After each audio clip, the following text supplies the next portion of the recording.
असह्य हेगलान नारी निर्यातना विवाहित महिला मानकु न्याय देबाठी फेल मारिछे पुलिस। इटा नै करी गुटे सांबादिक सम्मिलन करी पुलिस प्रशासन विरोध ने बरसीछे जिल्लार डुमाल परिषद।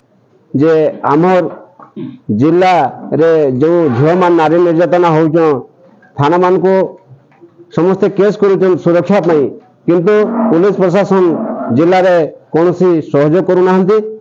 जेउटा कि आज आमर 400 झियो निर्यातना पाई डुमाल समाज रे अछन, जोटा आम 80टा झियो आम समाधान कर पारिछुं आपस बुझामणा रे।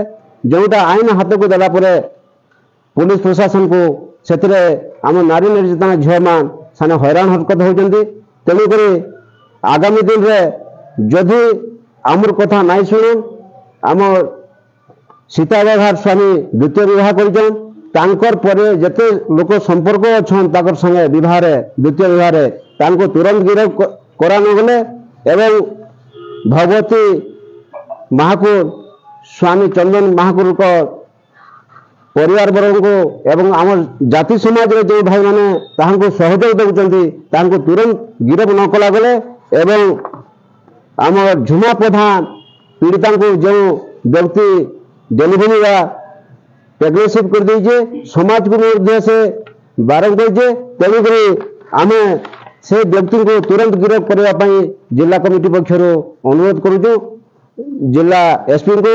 जदि एसपी न शुणे आगामी दिन में 30,000 परिवार आसी एसपी सम्मुख में आंदोलन करिबो।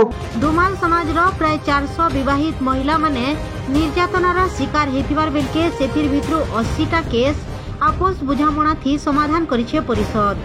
अलगा सबु केस पुलिस पासे रहितिबार बेलके पुलिस सबु केस के अनदेखा करी कार्यानुष्ठान नै नैतिबार अभियोग करिछन।